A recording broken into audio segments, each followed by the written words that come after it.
किसी भी घर का या ऑफिस का या फैक्ट्री का आपको वास्तु करना हो तो आपके पास मैप होना चाहिए। ठीक है। जैसे आपके सामने एक मैप है। अब है कि मैप क्यों होना चाहिए, मैप का क्या इम्पोर्टेंस है। तो जैसे आप यस। फ्लैट का मैप आपके सामने है, अभी मैं आगरा गया था तो मैंने इसका वास्तु किया हुआ है। तो आप सामान्य तौर पे समझेंगे तो टेंटेटिवली ये सामने ऊपर की तरफ आप नॉर्थ समझेंगे। नहीं, कहीं बीच में खड़े होंगे तो आप सीधा नॉर्थ समझेंगे। जबकि आप यस देख सर। रहे हैं कि नॉर्थ सीधा ना होके थोड़ा सा लेफ्ट की तरफ यानी वेस्ट की तरफ झुका हुआ है, देख रहे हैं। Yes sir.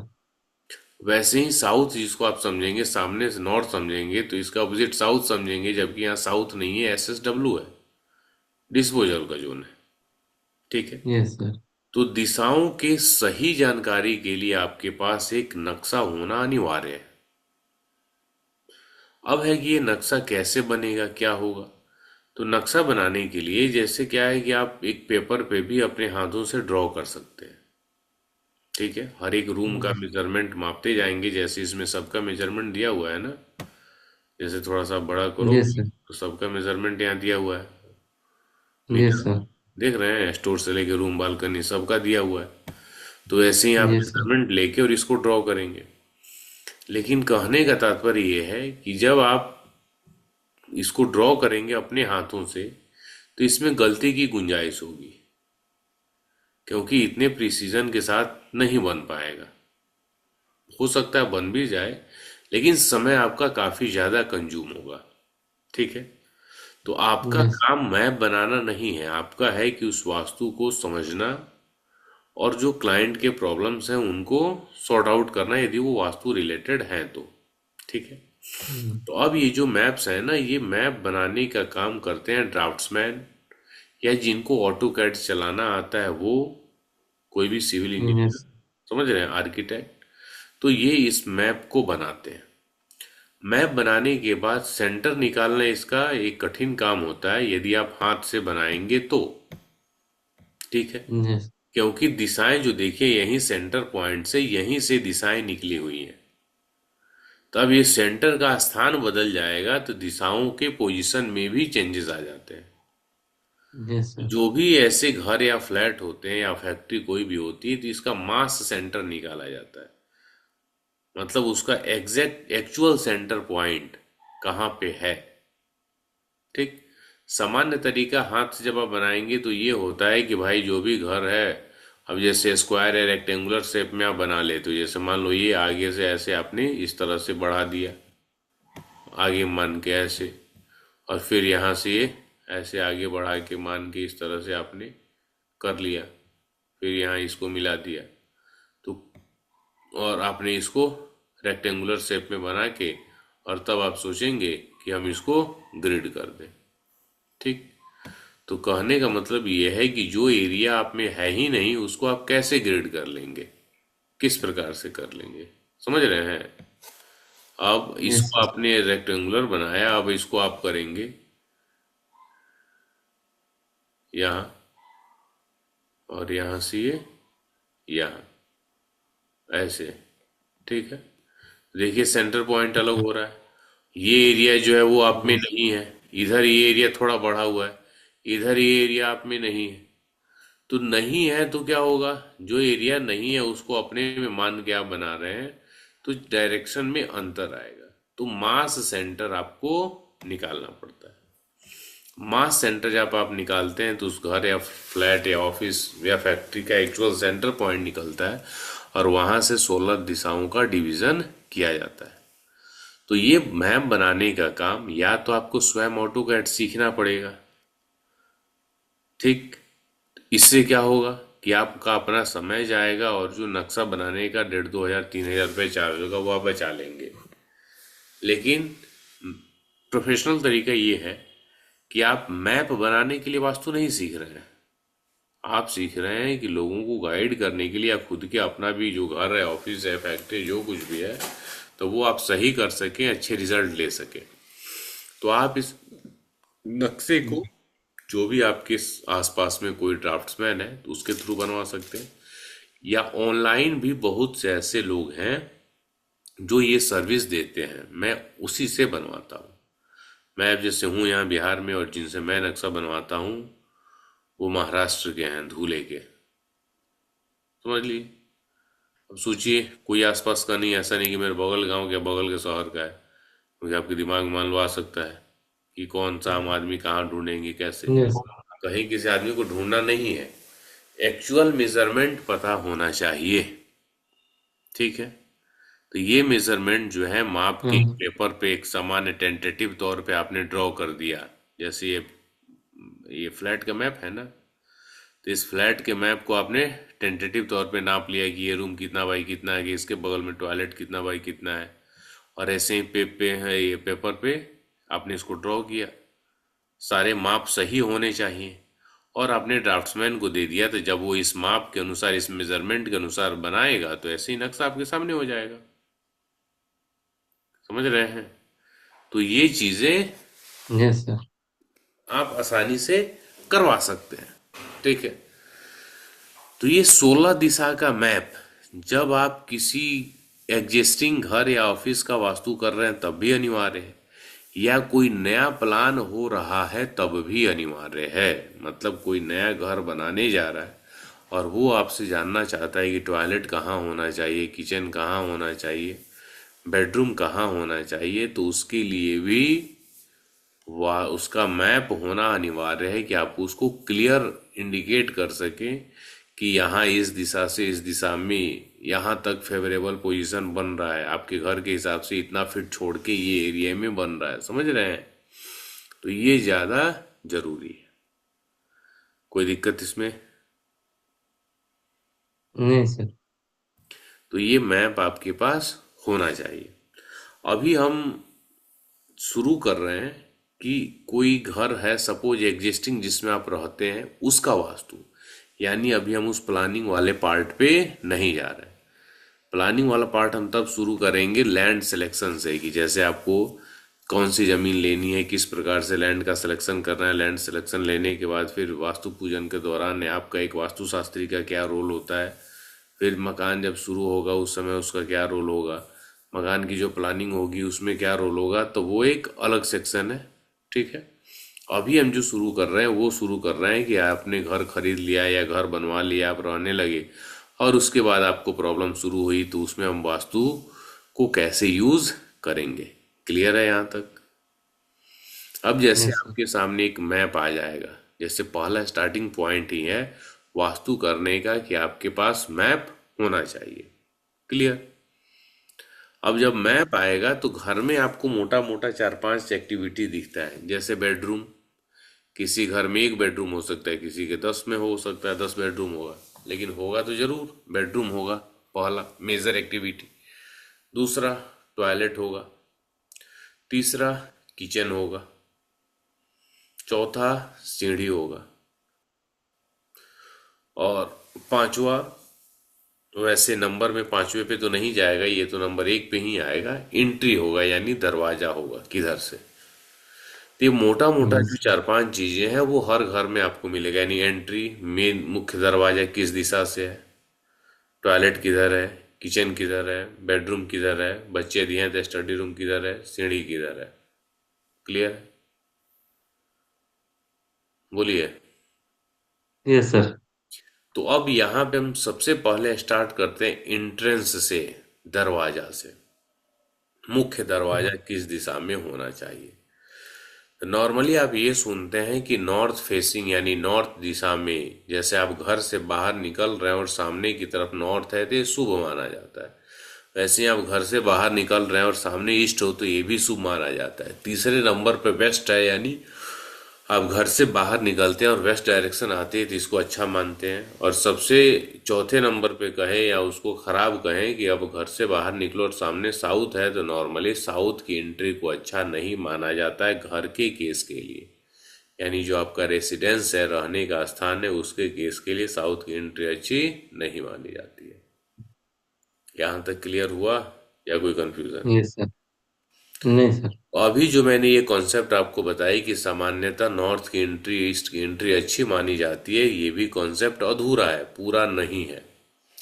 क्योंकि नॉर्थ में पूरा नॉर्थ का डायरेक्शन अच्छा एंट्री हो ये आवश्यक नहीं है।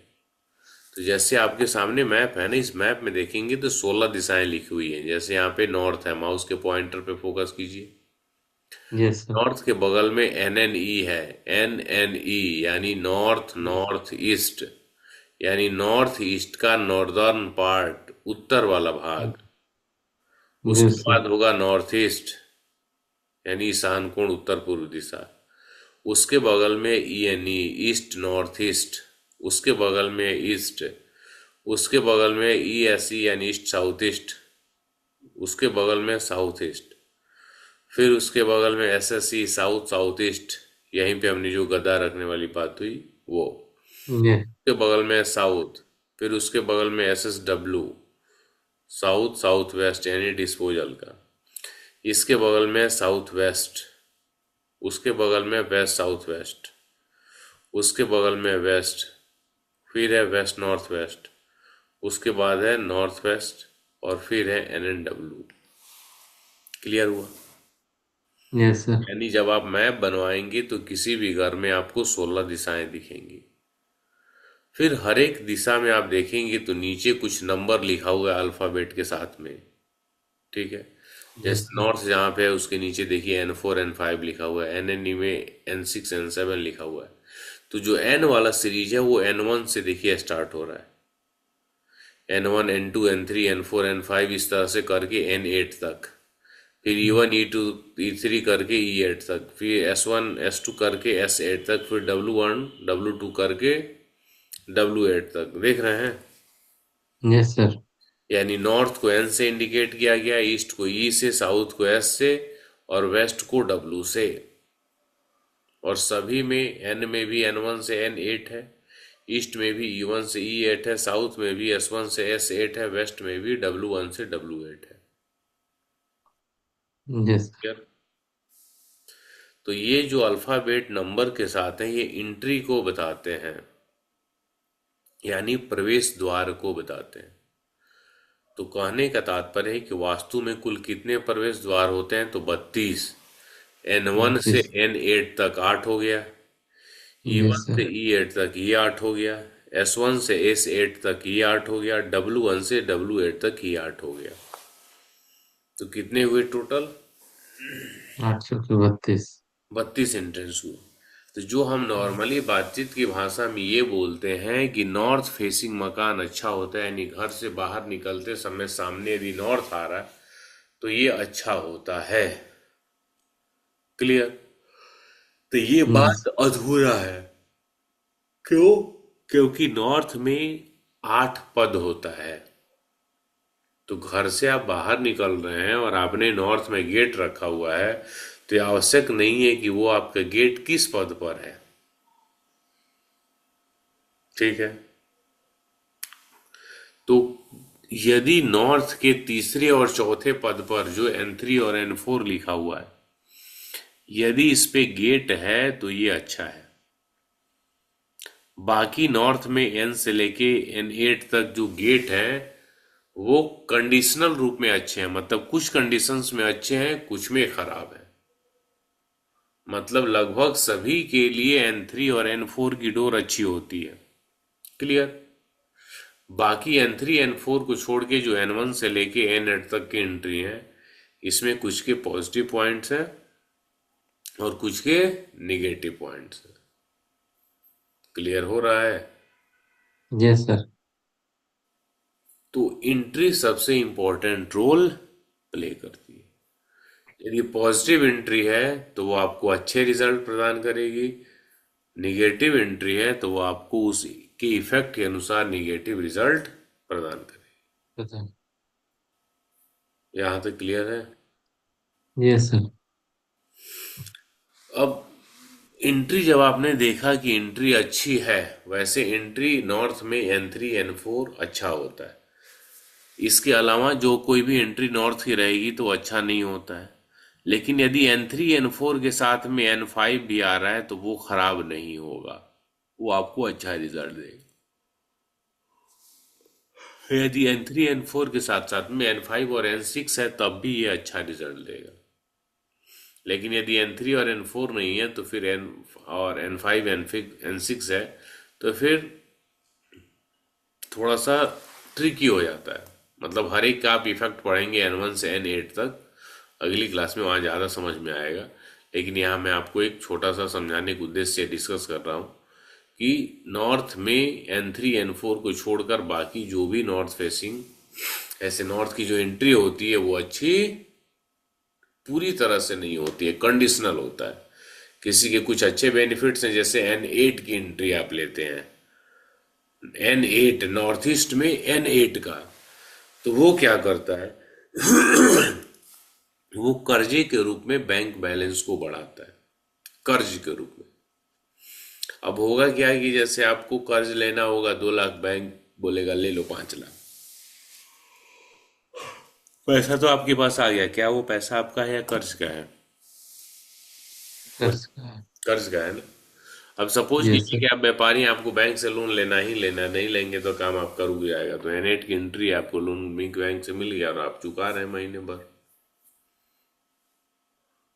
नहीं यस। तो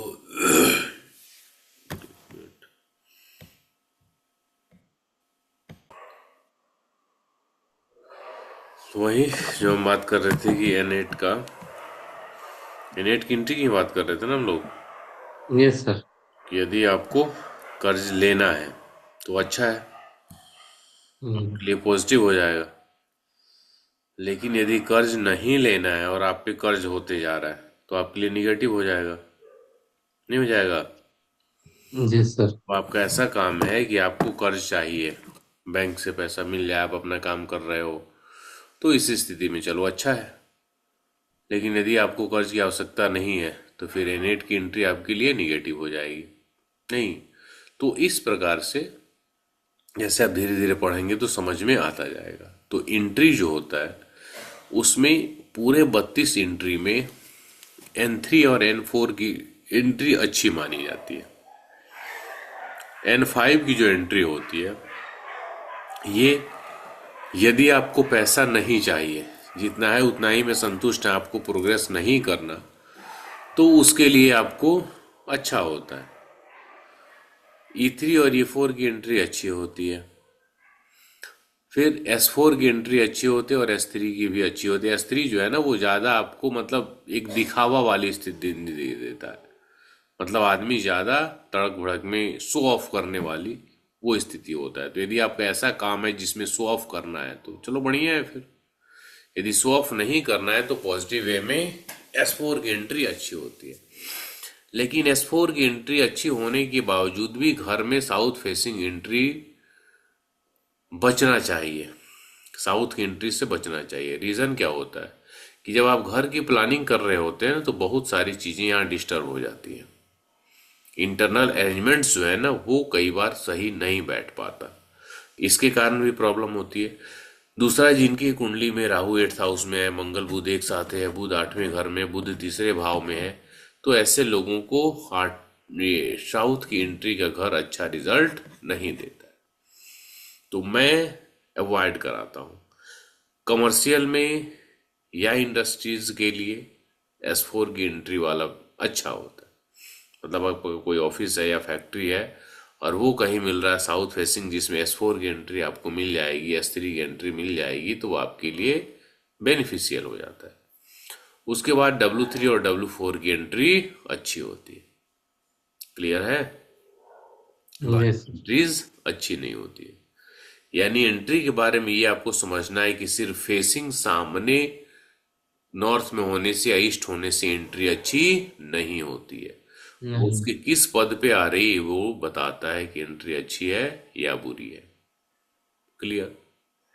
यस सर। दूसरा, एंट्री के साथ साथ वो किस तरफ से ओपन है, खुला है, ये ज्यादा इंपॉर्टेंट रोल प्ले करता है।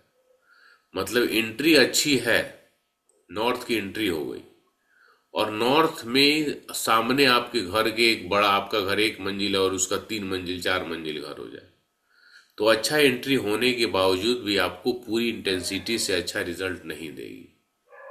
यानी जिस डायरेक्शन में एंट्री आपकी है, हमें ये देखना है कि उस डायरेक्शन में फिर एक्सटर्नल एक्टिविटी क्या हो रहा है।